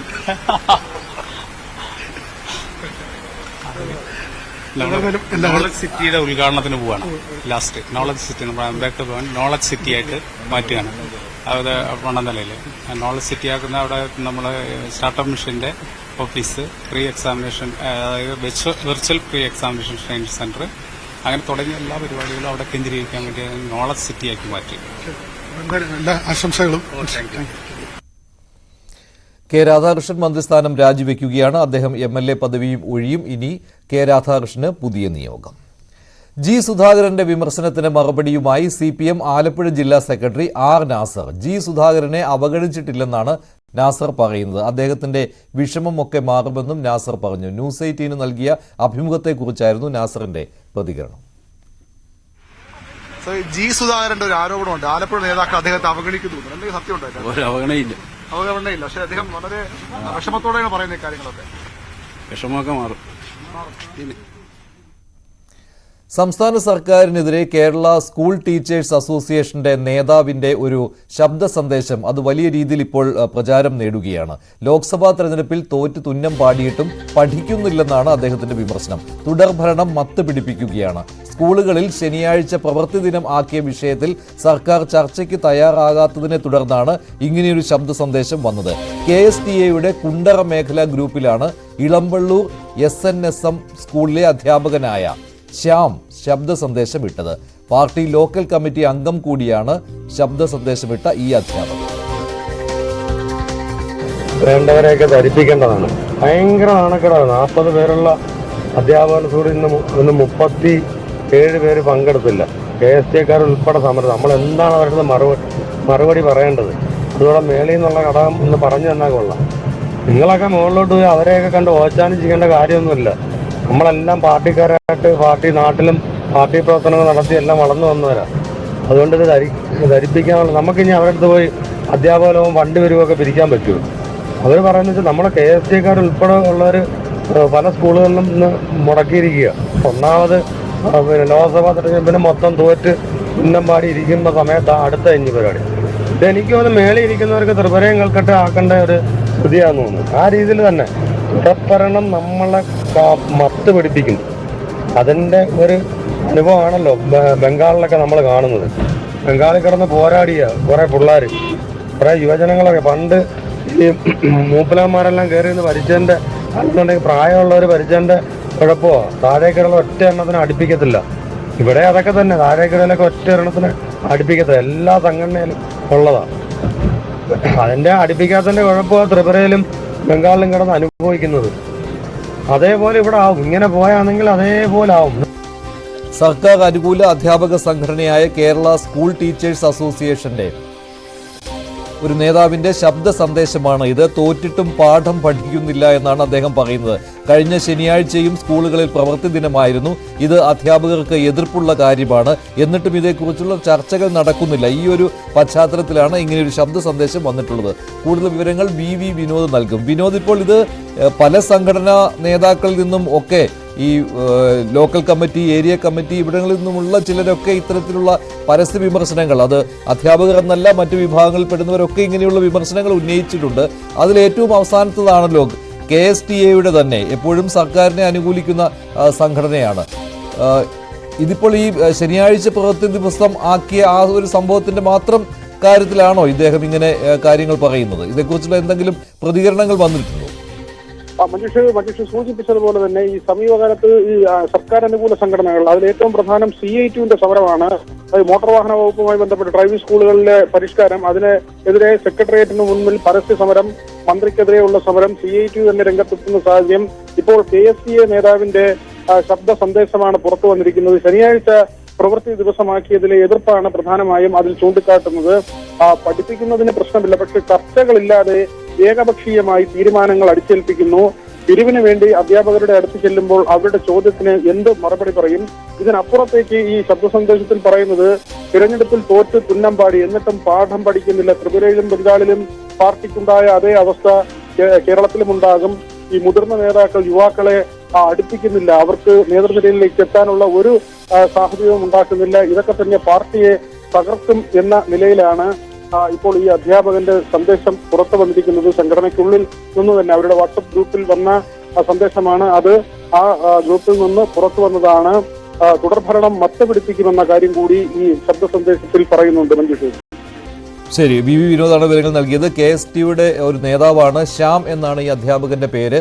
ഇളമ്പള്ളൂർ SM സ്കൂളിലെ അധ്യാപകനായ ശ്യാമാണ് ഇങ്ങനെയൊരു ശബ്ദ സന്ദേശം അവരുടെ ഗ്രൂപ്പിൽ ഇട്ടത്. ഇത് കൂടുതൽ പ്രചാരം നേടുകയാണ് ഇപ്പോൾ. കരുവന്നൂർ കേസിലെ പ്രധാന പ്രതിയും CPM നേതാവുമായ PR അരവിന്ദാഷിന് ഇടക്കാല ജാമ്യം കിട്ടി. മകളുടെ വിവാഹത്തിന് 10 ദിവസത്തേക്കാണ് ഹൈക്കോടതി ജാമ്യം നൽകിയത്. വിവാഹത്തിനായി ജാമ്യം നൽകുന്നതിൽ എതിർപ്പില്ലെന്ന് എൻഫോഴ്സ്മെന്റ് ഡയറക്ടറേറ്റ് ഹൈക്കോടതിയെ അറിയിച്ചു. ജാമ്യാപേക്ഷ പരിഗണിക്കുന്ന കോടതിക്ക് ഇടക്കാല ജാമ്യവും പരിഗണിക്കാനുള്ള അധികാരമുണ്ടെന്നാണ് അരവിന്ദ് കേജ്രിവാൾ കേസിലെ സുപ്രീം കോടതി വിധി. ഈ സാഹചര്യത്തിൽ ഹൈക്കോടതിക്ക് ഇടക്കാല ജാമ്യം പരിഗണിക്കാൻ അധികാരമുണ്ടെന്നായിരുന്നു PR അരവിന്ദാഷിന്റെ അഭിഭാഷകന്റെ വാദം. ഈ വാദം അംഗീകരിച്ചാണ് ജസ്റ്റിസ് CS പയസ് അധ്യക്ഷനായ സിംഗിൾ ബെഞ്ച് PR അരവിന്ദാഷിന് ഇടക്കാല ജാമ്യം നൽകിയത്. സംഘപരിവാർ നടത്തുന്നതിനേക്കാൾ വൃത്തികെട്ട കാര്യങ്ങളാണ് CPM പ്രചരിപ്പിക്കുന്നതെന്ന് പ്രതിപക്ഷ നേതാവ് VD സതീശൻ. കാഫിർ എന്ന കള്ളപ്രചാരണം നടത്തിയത് CPM ആണ്. KK ലതികയുടെ നേതൃത്വത്തിലാണ് ഇങ്ങനെയൊരു പ്രചാരണം ഉണ്ടായത്. ഇടത് ഓൺലൈൻ പേജുകൾ പരസ്പരം പോരടിക്കുകയാണെന്നും VD സതീശൻ പറഞ്ഞു. സംഘപരിവാറിനെ ലജ്ജിപ്പിക്കുന്ന തരത്തിലുള്ള വർഗീയ പ്രചരണമാണ് CPM നടത്തിയത്. എന്നിട്ട് ഞങ്ങളുടെ തലയിലും ഞങ്ങളുടെ സ്ഥാനാർത്ഥി ഷാഫി പറമ്പിൻ്റെ തലയിലും കെട്ടിവെക്കാൻ ശ്രമിച്ചു. ഇപ്പോൾ മനസ്സിലായില്ലേ, കാഫിർ എന്നുള്ള കള്ളപ്രചരണം നടത്തിയത് ആരാണ്? CPM തന്നെയാണ്. CPM തന്നെയാണ് വ്യാജമായി ആ ഇട്ടെന്ന് പറയുന്ന യൂത്ത് ലീഗിൻ്റെ പ്രവർത്തകൻ കാസിം കൊണ്ടുപോയി പോലീസിനോട് പറഞ്ഞു, നിങ്ങൾ എൻ്റെ ഫോൺ പരിശോധിക്കുക, ഉണ്ടെങ്കിൽ എനിക്കെതിരായി കേസെടുക്കാൻ പറഞ്ഞു. ഇപ്പോൾ പോലീസ് പറഞ്ഞിരിക്കുന്നത് കാസിമിന് യാതൊരു പങ്കും അതിനകത്തില്ല. അപ്പോൾ ആരാണ്? പോരാളി ഷാജി, പിന്നെ എന്താണ് അമ്പാടി സഖാക്കൾ, പിന്നെ മുൻ MLA KK ലതിക, അവരെല്ലാമാണ് ഇതെല്ലാം പ്രചരിപ്പിച്ചത്. അവർ തന്നെ ഒരു വ്യാജ കണ്ടന്റ് ഉണ്ടാക്കി, ഒരാളുടെ പേരിൽ ഫേക്ക് IDയിൽ വ്യാജമായി കണ്ടന്റ് ഉണ്ടാക്കി അവർ തന്നെ പ്രചരിപ്പിച്ച് വർഗീയ വിഭജനം വടകരയിൽ ഉണ്ടാക്കാൻ നോക്കി. ഞാൻ പറയാം, സംഘപരിവാർ നാണിച്ചു പോകും ഈ CPMന്റെ മുമ്പിൽ. കേരളത്തിലെ ജനങ്ങൾ തിരിച്ചറിയണം, എന്തും ജയിക്കാൻ എന്തു വൃത്തികേടും ചെയ്യാൻ മടിക്കാത്തവരുടെ സംഘമാണ് CPM. എന്തൊരു കേരളത്തിൻ്റെ ചരിത്രത്തിലുണ്ടായിട്ടുണ്ടോ ഈ കാഫിർ പ്രചരണമൊക്കെ? എത്രമാത്രം ഈ ഭിന്നിപ്പിക്കാൻ വേണ്ടിയിട്ടാണ്. അത് തന്നെയല്ലേ സംഘപരിവാർ ചെയ്യുന്നത്? ആണല്ലോ, ഇപ്പോൾ പരസ്പരം പോരടിച്ചുകൊണ്ടിരിക്കുന്നില്ലേ. തൃശൂരിലെ പോസ്റ്റർ യുദ്ധം അവസാനിക്കുന്നില്ല. DCC ഓഫീസിന് മുന്നിലാണ് വീണ്ടും പോസ്റ്റർ പ്രത്യക്ഷപ്പെട്ടത്. TN പ്രതാപനെ കോൺഗ്രസിൽ നിന്ന് പുറത്താക്കണമെന്നാണ് പോസ്റ്ററിലെ ആവശ്യം. RSS Sangh Parivar ഏജന്റാണ് TN Prathapan. പാർട്ടിയെയും ജനങ്ങളെയും വഞ്ചിച്ച മുൻ MPക്കെതിരെ അച്ചടക്ക നടപടി സ്വീകരിക്കുക എന്ന് പോസ്റ്ററിൽ എഴുതിയിട്ടുണ്ട്. TN പ്രതാപനെതിരെ പോസ്റ്റർ പതിപ്പിക്കുന്നതിന്റെ CCTV ദൃശ്യങ്ങളും പുറത്തുവന്നു. 2 പേർ സ്കൂട്ടറിലെത്തി പോസ്റ്റർ ഒട്ടിക്കുന്നതാണ് ദൃശ്യങ്ങളിൽ കാണുന്നത്.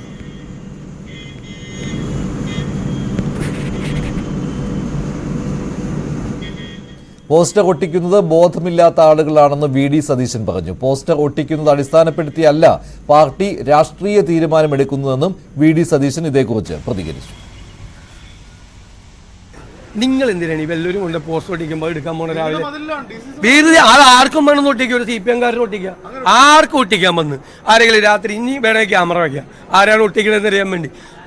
ഈ പോസ്റ്റർ ഒട്ടിക്കണൊക്കെ അതൊക്കെ ഒരു ബോധമില്ലാത്ത ആളുകളാണ് ചെയ്യുന്നത്. ആർക്കും വേണമെങ്കിൽ പോസ്റ്റ് ഒട്ടിക്കണ കണ്ടിട്ടാണ് രാഷ്ട്രീയ തീരുമാനങ്ങൾ ഒരു രാഷ്ട്രീയ പാർട്ടി എടുക്കുന്നത്. ഇത് നിങ്ങൾ 2 ദിവസം ആ പോസ്റ്റൊന്നും കണ്ടില്ല എന്ന് വിചാരിക്കാം. പാർട്ടി ഓഫീസിൽ നിന്ന് അവിടെ കൊണ്ട് ആരെങ്കിലും പോസ്റ്റർ ഒട്ടിച്ച് നിങ്ങൾ കണ്ടില്ല എന്ന് വെച്ചാൽ പിന്നെ ഈ പോസ്റ്റർ ഉണ്ടാവില്ല. നിങ്ങൾ രാവിലെ ചെന്ന് ഇത് എടുക്കാൻ പോകുന്നതുകൊണ്ടാണ് രാത്രി വന്നിട്ട് വീണ്ടും പോസ്റ്റർ ഒട്ടിക്കണം. അത് നിർത്തി. തൃശൂരിലെ തെരഞ്ഞെടുപ്പ് പരാജയം അന്വേഷിക്കുന്നതിനായുള്ള KPCCയുടെ ഉപസമിതി ജില്ലയിലെത്തിയിട്ടുണ്ട്. KC Joseph, R Chandrasekharan, T Siddique എന്നിവരാണ് സമിതിയിലെ അംഗങ്ങൾ. ജില്ലയിലെ പരാജയത്തെക്കുറിച്ച് സമഗ്രമായ അന്വേഷണം നടത്തുമെന്ന് സമിതി അറിയിച്ചു. പരസ്യമായ വിഴുപ്പലക്കലിന് ആരെയും അനുവദിക്കില്ലെന്നും K മുരളീധരനുമായി പിന്നീട് സമിതിയും കൂടിക്കാഴ്ച നടത്തുമെന്നും ഉപസമിതി അംഗങ്ങൾ പറഞ്ഞു. നെല്ല് സംഭരണത്തിൽ 500 കോടി രൂപയാണ് കർഷകർക്ക് നൽകാനുള്ളതെന്ന് സിവിൽ സപ്ലൈസ് മന്ത്രി GR അനിൽ പറഞ്ഞു. സംസ്ഥാന സർക്കാരിന്റെ കയ്യിൽ ഇതിനായി പണമില്ല. 1100 കോടിക്ക് മേൽ കേന്ദ്രത്തിൽ നിന്ന് കിട്ടാനുണ്ടെന്നാണ് മന്ത്രി പറയുന്നത്. PRS ദിനത്തിൽ ബാങ്കുകൾ അധിക വായ്പ നൽകാൻ തയ്യാറാകുന്നില്ലെന്നും ഭക്ഷ്യമന്ത്രി പറയുന്നു. കടമെടുക്കാനും അനുവദിക്കുന്നില്ല, അതിനുള്ള പണവും തരുന്നില്ല. ഇന്നലെയും നമ്മുടെ MD ഡൽഹിയിൽ കേന്ദ്ര ഗവൺമെന്റ് ഉദ്യോഗസ്ഥർ നേരിട്ട് കണ്ട് അതിൻ്റെ പണം ലഭ്യമാക്കാനുള്ള നടപടിയുടെ പുറകിലായിരുന്നു. ഈ ആഴ്ചയോടുകൂടി ഒരു 300ഓളം കോടി രൂപ കേന്ദ്രത്തിൽ നിന്ന് കിട്ടുമെന്നാണ് പ്രതീക്ഷിക്കുന്നത്. നടപടിയിലായിരുന്നു സ്റ്റേറ്റിൻ്റെ ഇൻസെൻറ്റീവും അതുപോലെ നൽകാനുള്ള നടപടിയിലാണ്. എത്രയും വേഗം കർഷകന് സംഭരിച്ച നെല്ലിൻ്റെ പണം കൊടുക്കാനുള്ള നടപടി. സ്റ്റേറ്റ് ബാങ്ക് ഓഫ് ഇന്ത്യയും കാനറ ബാങ്കുമാണ് ഇപ്പം DRS നൽകുന്നത്. അവരുടെ പരിധി ഉണ്ടല്ലോ, അതിന് വർദ്ധിപ്പിച്ച് നൽകാൻ മാനേജ്മെൻറ്റ് സമ്മതിച്ചാലേ നൽകാൻ കഴിയും. അവർക്ക് നൽകാൻ കഴിയും. അവർക്ക് നൽകണമെന്നൊക്കെ ഉണ്ട്. പക്ഷേ പരിധി, നൽകുന്ന വായ്പയുടെ പരിധി ഒരു 200 കോടി രൂപ കൂടെ അധികരിച്ചാൽ ഈ വിഷയം പരിഹരിക്കാൻ കഴിയും. അതിൻ്റെ ചർച്ച 2-3 തവണ നടത്തി. കൊല്ലം പുനലൂരിൽ 2 തൊഴിലുറപ്പ് തൊഴിലാളികൾ ഇടിമിന്നലേറ്റ് മരിച്ചു. മണിയാർ ഇടക്കുന്ന് സ്വദേശികളായ സരോജം, രജനി എന്നിവരാണ് മരിച്ചത്. മഴയ്ക്കിടെയുണ്ടായ ഇടിമിന്നലേറ്റാണ് ജോലിയിൽ ഏർപ്പെട്ടുകൊണ്ടിരുന്ന തൊഴിലാളികൾ മരിച്ചത്. വിവരങ്ങൾ മനോജ് നൽകും. മനോജ്, എങ്ങനെയാണ് ഈ സംഭവം ഉണ്ടായത്? ഇപ്പം മുമ്പാണ് നാടിനെ നടുക്കിയ സംഭവം ഉണ്ടായത്. പുനലൂർ മണിയാർ ഇടക്കുന്ന് എന്ന് പറഞ്ഞ സ്ഥലത്ത് ജോലിയിൽ ഏർപ്പെട്ടുകൊണ്ടിരുന്ന 2 തൊഴിലാളികളാണ് ഇടിമിന്നലേറ്റ് മരിച്ചത്. പുനലൂർ നഗരസഭയിലെ മണിയാർ വാർഡിലെ തൊഴിലുറപ്പ് തൊഴിലാളികളാണ് ഇവർ. പക്ഷെ ഇവര് തൊഴിലുറപ്പ് സംബന്ധമായ ജോലിയിലല്ല ഇവർ ഏർപ്പെട്ടുകൊണ്ടിരുന്നത്. കഴിഞ്ഞ ദിവസം നഗരസഭയിലെ തൊഴിലുറപ്പ് അവസാനിച്ചിരുന്നതിനാൽ സ്വകാര്യ വ്യക്തിയുടെ പുരയിടത്തിലെ കാർഡ് എടുക്കുന്നതിനായിട്ട് 6 തൊഴിലാളികൾ പോവുകയായിരുന്നു. ഇവരിൽ 2 പേരാണ് ഇടിമിന്നലേറ്റ് മരിച്ചത്. ഇടക്കുന്ന് ഗോകുലത്തിൽ 42 വയസ്സുള്ള സരോജം, ഇടക്കുന്ന് സ്വദേശിയായ 54 വയസ്സുള്ള രജനി എന്നിവരാണ് മരിച്ചത്. അല്പം മുമ്പ് അതിശക്തമായ ഒരു മഴയും ഇടിമിന്നലും ഉണ്ടായിരുന്നു. ഈ സമയത്ത് അവർ ജോലി ചെയ്തുകൊണ്ടിരിക്കുകയായിരുന്നു. മുകളിലത്തെയും താഴത്തെയും 2 തുണ്ടുകളിലായാണ് ഇവർ കാട് വെട്ടിക്കൊണ്ടിരുന്നത്. മഴ ശക്തമായപ്പോൾ താഴത്തെ തൊണ്ടിൽ ജോലി ചെയ്തുകൊണ്ടിരുന്ന സരോജവും രജനിയും അടുത്തുണ്ടായിരുന്ന ഒരു മരത്തിന് ചുവട്ടിലേക്ക് മാറി നിന്നു. മഴ കഴിഞ്ഞപ്പോൾ ബാക്കി 4 പേര് 2 പേരെ കാണാതെ തിരഞ്ഞപ്പോൾ ഇവരെ മരത്തിന് ചുവട്ടിൽ മരിച്ചു കിടക്കുന്ന നിലയിലാണ് കണ്ടെത്തിയത്. ശക്തമായ ഇടിമിന്നൽ ഉണ്ടായിരുന്നതായും അവർ പറയുന്നു. പുനലൂർ താലൂക്ക് ആശുപത്രിയിൽ എത്തിച്ച് മരണം സ്ഥിരീകരിക്കുകയായിരുന്നു. മൃതദേഹം ഇപ്പോൾ പുനലൂർ താലൂക്ക് ആശുപത്രി മോർച്ചറിയിൽ സൂക്ഷിച്ചിരിക്കുകയാണ്. ശരി മനോജ്. കൊല്ലം ജില്ലയിലെ പുനലൂരിലാണ് ഈ സംഭവം ഉണ്ടായത്. ഇടിമിന്നലേറ്റ് 2 തൊഴിലുറപ്പ് തൊഴിലാളികളാണ് മരിച്ചത്. ലോക്സഭാ സ്പീക്കർ സ്ഥാനം BJP നിലനിർത്തിയേക്കും. നിലവിലെ സ്പീക്കറായ ഓം ബിർള തുടരുമെന്നാണ് റിപ്പോർട്ടുകൾ ഇപ്പോൾ സൂചിപ്പിക്കുന്നത്. NDAയിൽ ഇക്കാര്യത്തിൽ വിള്ളൽ ഉണ്ടാകുമെന്ന ഇന്ത്യ സഖ്യത്തിന്റെ പ്രതീക്ഷകൾ തകരുകയാണ്. സഖ്യകക്ഷികൾ പ്രധാനമന്ത്രിയുടെ തീരുമാനം അംഗീകരിക്കുവാനാണ് സാധ്യത കൂടുതൽ. ജൂൺ 24 മുതൽ തുടങ്ങുന്ന ആദ്യ സമ്മേളനത്തിന് മുന്നോടിയായി സ്പീക്കറെ തെരഞ്ഞെടുക്കുന്നതിൽ സമവായത്തിലെത്താൻ യോഗവും വിളിച്ചിട്ടുണ്ട്. കൂടുതൽ വിവരങ്ങളുമായി TG സജിത്ത് ചേരുകയാണ് ന്യൂസ് ഡെസ്കിൽ നിന്ന്. സജിത്ത്, ചരിത്രത്തിൽ ആദ്യമായി ഒരു സ്പീക്കർ തെരഞ്ഞെടുപ്പ്, ഇലക്ഷൻ ഉണ്ടാകുമെന്നുള്ള ഒരു കാര്യം കൂടി ഉണ്ടായിരുന്നു. ഇന്ത്യ സഖ്യം അങ്ങനെ ഒരു പ്രതീക്ഷയിലായിരുന്നു. പക്ഷേ അത് അസ്തമിച്ചിരിക്കുകയാണല്ലോ. എന്തായാലും സമവായം ഇത്തവണയും ഉണ്ടാകും എന്ന് തന്നെയല്ലേ? പൂർണ്ണ അർത്ഥത്തിൽ സമവായ നീക്കങ്ങളുണ്ടെങ്കിലും അത് പൂർണ്ണ അർത്ഥത്തിൽ സമവായത്തിലേക്ക് എത്തി എന്ന് നമുക്ക് പറയുക വയ്യ മഞ്ജുഷ്. കാരണം ആലോചനകൾ, നീക്കങ്ങൾ അങ്ങനെ നടക്കുന്നുണ്ട്. എന്തായാലും BJP തന്നെ സ്പീക്കർ സ്ഥാനം ഏറ്റെടുക്കും. ആ തരത്തിലാണ് NDAയ്ക്കകത്ത് നടക്കുന്ന ആലോചന. അതേസമയം ഡെപ്യൂട്ടി സ്പീക്കർ സ്ഥാനം സഖ്യകക്ഷികൾ ആർക്കെങ്കിലും വിട്ടുകൊടുക്കുക. ഇതിൽ സഖ്യകക്ഷികളുടെ അവകാശവാദം സ്പീക്കർ സ്ഥാനമാണ്. TDPയും ഒപ്പം JDUവും ഈ അവകാശവാദം നേരത്തെയും ഉന്നയിച്ചിട്ടുണ്ട്. പക്ഷേ അത് BJP തന്നെ ഏറ്റെടുക്കുക എന്നൊരു ധാരണയിലേക്ക് വരുന്നു.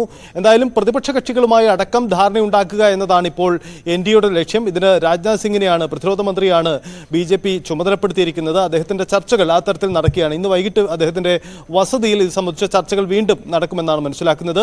ഒരു തെരഞ്ഞെടുപ്പ് ഒഴിവാക്കി പ്രതിപക്ഷവുമായുള്ള സമവായത്തിലൂടെ ഒരു സ്പീക്കർ തെരഞ്ഞെടുപ്പ് എന്നതാണ് പൊതുവിലുണ്ടായിരിക്കുന്ന നീക്കം. അതുകൊണ്ട് തന്നെ ആ തരം നീക്കത്തിലേക്കാണ് വരുന്നത്. പക്ഷേ പ്രതിപക്ഷത്തെ സംബന്ധിച്ച് ഇതൊരു മറ്റൊരു രാഷ്ട്രീയ സാധ്യതയാണ്. കാരണം തെരഞ്ഞെടുപ്പിന് ശേഷമുണ്ടായ ശക്തമായ പ്രതിപക്ഷ ചേരിയുടെ ബലാബലം പരീക്ഷിക്കാൻ കഴിയുന്ന ഒരു ഇടം കൂടിയായി സ്പീക്കർ തെരഞ്ഞെടുപ്പ് മാറുമോ എന്നതാണ് അറിയേണ്ടത്.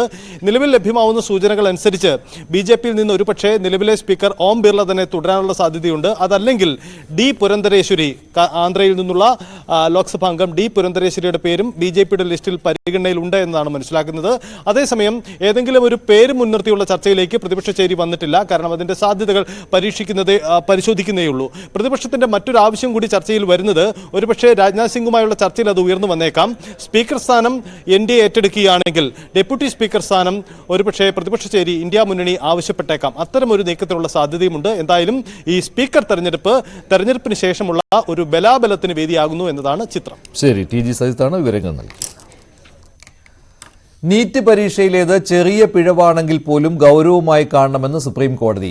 NDAയ്ക്കും കേന്ദ്ര സർക്കാരിനും വീണ്ടും കോടതി നോട്ടീസ് അയച്ചിട്ടുണ്ട്. വിദ്യാർത്ഥികളുടെ കഠിനാധ്വാനം മറക്കരുതെന്ന് കോടതി പറഞ്ഞു. പരീക്ഷാ നടത്തിപ്പിൽ പിഴവുണ്ടായിട്ടുണ്ടെങ്കിൽ NDA അത് തിരുത്താൻ തയ്യാറാകണം. നാഷണൽ ടെസ്റ്റിംഗ് ഏജൻസി 2 ആഴ്ചയ്ക്കുള്ളിൽ മറുപടി നൽകണമെന്നാണ് സുപ്രീം കോടതി ഇപ്പോൾ നിർദ്ദേശം നൽകിയിരിക്കുന്നത്. ജൂലൈ 8-നാണ് കേസ് വീണ്ടും പരിഗണിക്കുക.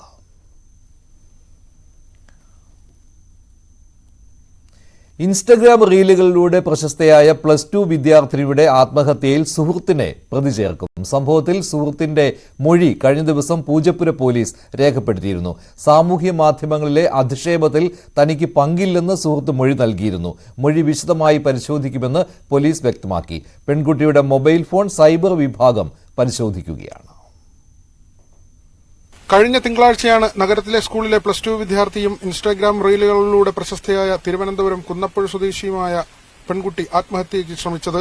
ഗുരുതരാവസ്ഥയിൽ കണ്ടെത്തിയ പെൺകുട്ടിയെ തിരുവനന്തപുരം മെഡിക്കൽ കോളേജ് ആശുപത്രിയിൽ പ്രവേശിപ്പിച്ചെങ്കിലും കഴിഞ്ഞ ദിവസം രാത്രി ശ്വാസമുട്ടൽ അധികമായതോടെ മരണം സംഭവിച്ചു. പെൺകുട്ടിയുടെ സുഹൃത്ത് നെടുമങ്ങാട് സ്വദേശിയായ യുവാവിനെ പോലീസ് കേസിൽ പ്രതി ചേർത്തേക്കും. കഴിഞ്ഞ ദിവസം യുവാവിന്റെ മൊഴി പോലീസ് രേഖപ്പെടുത്തിയതിന് പിന്നാലെയാണ് പ്രതി ചേർക്കാനുള്ള നീക്കം. പെൺകുട്ടിയുമായുള്ള ബന്ധം നേരത്തെ അവസാനിപ്പിച്ചതെന്നാണ് പോലീസിന് യുവാവ് നൽകിയ മൊഴി. സാമൂഹ്യ മാധ്യമങ്ങളിലെ അധിക്ഷേപത്തിൽ തനിക്ക് പങ്കില്ലെന്നും യുവാവ് മൊഴി നൽകി. ഇത് വിശദമായി പരിശോധിച്ചതിന് ശേഷമായിരിക്കും സുഹൃത്തിനെ പ്രതി ചേർക്കുക. സോഷ്യൽ മീഡിയയിലൂടെ പരിചയപ്പെട്ട യുവാവുമായി പെൺകുട്ടി സൌഹൃദത്തിലായിരുന്നു. ഇരുവരും വേർപിരിഞ്ഞതോടെ പെൺകുട്ടിക്കെതിരെ സൈബർ ആക്രമണം രൂക്ഷമായി. സൈബർ ആക്രമണത്തിൽ മനം നൊന്താണ് പെൺകുട്ടി ആത്മഹത്യ ചെയ്തതെന്നാണ് സുഹൃത്തുക്കൾ ആരോപിക്കുന്നത്. നിരവധി കമന്റുകളാണ് പെൺകുട്ടിയുടെ ഇൻസ്റ്റഗ്രാം അക്കൌണ്ടിൽ നിറഞ്ഞത്. സൈബർ വിഭാഗം മൊബൈൽ ഫോൺ പരിശോധിക്കുന്നുണ്ട്. ന്യൂസ് 18 തിരുവനന്തപുരം. പന്തീരങ്കാവ് ഗാർഹിക പീഡന കേസിൽ പോലീസ് നിയമോപദേശം തേടുകയാണ്. നിയമോപദേശം കിട്ടിയതിനു ശേഷം കുറ്റപത്രം നൽകും. പന്തീരങ്കാവ് കേസ് അസാധാരണമാണ്. സാധാരണ നിലയിൽ വിചാരണ സമയത്താണ് സാക്ഷികൾ കൂറുമാറുന്നതെന്ന് Kozhikode city police commissioner Rajpal Meena പറഞ്ഞു. മഹാരാഷ്ട്രയിലെ വസായിയിൽ നടുറോഡിൽ യുവതിയെ കൊലപ്പെടുത്തി. ആരതി യാദവ് എന്ന 20 വയസ്സുകാരിയെയാണ് ആൺ സുഹൃത്ത് കൊലപ്പെടുത്തിയത്. സ്പാനർ കൊണ്ട് തലയ്ക്കടിച്ചായിരുന്നു കൊലപാതകം. കൊലപാതകത്തിന്റെ CCTV ദൃശ്യങ്ങൾ പുറത്തു വന്നിട്ടുണ്ട്. പ്രതിയെ പോലീസ് കസ്റ്റഡിയിലെടുത്തു.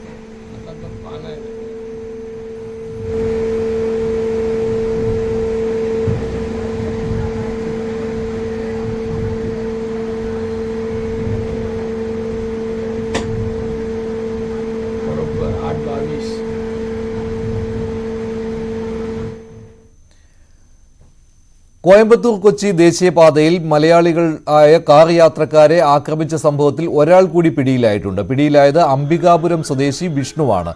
ഇതോടെ സംഭവത്തിൽ അറസ്റ്റിലായവരുടെ എണ്ണം 5 സംഘത്തെക്കുറിച്ച് കൂടുതൽ വിവരങ്ങൾ പോലീസിന് കിട്ടിയിട്ടുണ്ട്.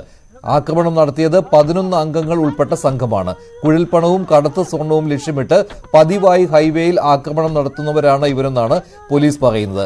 ആക്രമണത്തിന് ഇരയായവരുടെ പരാതി പരിഗണിക്കാതിരുന്ന ആലുവ കുന്നത്തുനാട് പോലീസിനെതിരെയുള്ള അന്വേഷണം തുടരുകയാണ്. എറണാകുളം വൈപ്പിനിൽ വനിതാ ഓട്ടോ ഡ്രൈവർ ജയയെ മർദ്ദിച്ച കേസിൽ 2 പേർ കൂടി അറസ്റ്റിലായി. മനു, അജിൻ എന്നിവരെയാണ് പിടികൂടിയത്. ഇവർ 2 പേരും മർദ്ദിച്ചുവെന്ന് പോലീസ് പറയുന്നു. ഇനി പിടിയിലാകാനുള്ളത് 2 പേരാണ്. ജയയുടെ ബന്ധു ഇവർക്ക് കൊട്ടേഷൻ കൊടുക്കുകയായിരുന്നു.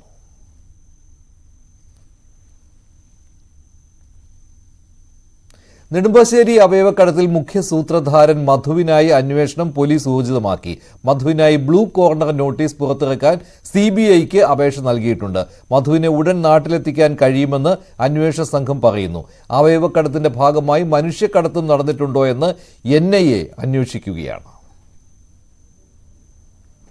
SSLCക്ക് ഫുൾ A+ കിട്ടിയിട്ടും +1 പ്രവേശനം കിട്ടാത്തതിൽ കോഴിക്കോട് RDDയിൽ പ്രതിഷേധിച്ച KSU പ്രവർത്തകരെ അറസ്റ്റ് ചെയ്തു നീക്കുന്നു. വിവരങ്ങളുമായി MS അനീഷ് കുമാറിന്റെ റിപ്പോർട്ട്.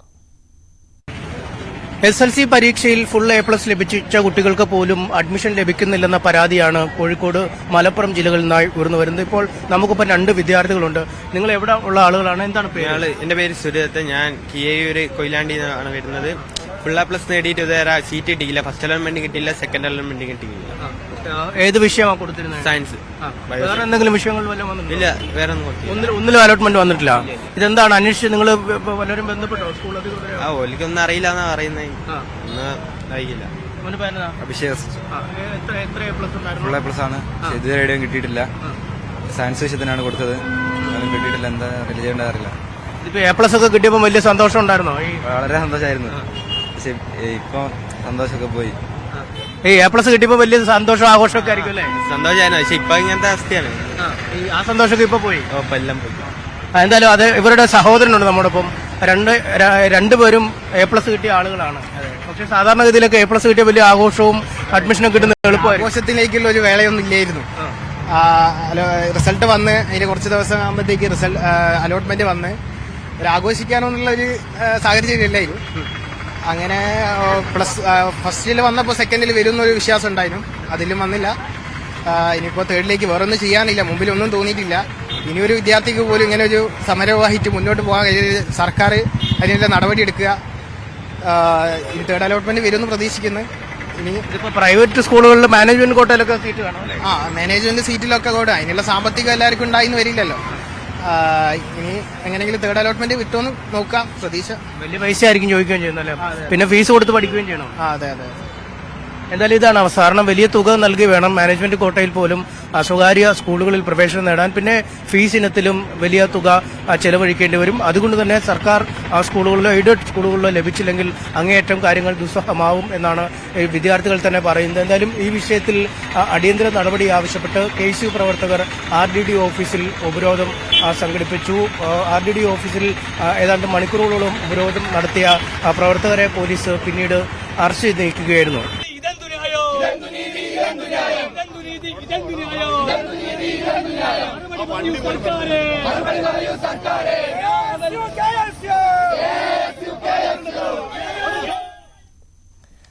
മലപ്പുറം നാടുകാണി ചുരത്തിൽ വീണ്ടും കാട്ടാനക്കൂട്ടം ഇറങ്ങി. ഒരു കുട്ടിയാന ഉൾപ്പെടെ 4 ആനകളാണ് റോഡ് മുറിച്ചു കടക്കുന്ന ദൃശ്യങ്ങളിൽ ഉള്ളത്.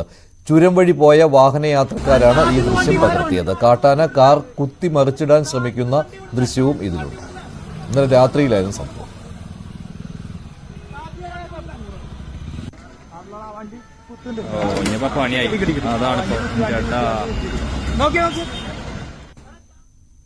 ഇനി സ്വർണം വെള്ളി നിരക്കുകൾ കൂടി നോക്കാം. കവിത ഗോൾഡ് ആൻഡ് ഡയമണ്ട്സ് ഇന്നത്തെ സ്വർണം വെള്ളി നിരക്കുകൾ നിങ്ങൾക്കായി സമർപ്പിക്കുന്നത് wedding collections from Kavitha gold and diamonds. സ്വർണം 22 ക്യാരറ്റ് ഗ്രാമിന് 6610, പവന് 52,880. 18 ക്യാരറ്റ് ഗ്രാമിന് 5515, പവന് 44,120. വെള്ളി ഗ്രാമിന് 95, കിലോയ്ക്ക് 95,000. കവിത ഗോൾഡ് ആൻഡ് ഡയമണ്ട്സ് ഇന്നത്തെ സ്വർണം വെള്ളി നിരക്കുകൾ നിങ്ങൾക്കായി സമർപ്പിക്കുന്നത് wedding collections from Kavitha gold and diamonds. ഇടവേളയ്ക്ക് ശേഷം സ്പോട്ട് ലൈവ് ടോം കുര്യാക്കോസ് ചേരും.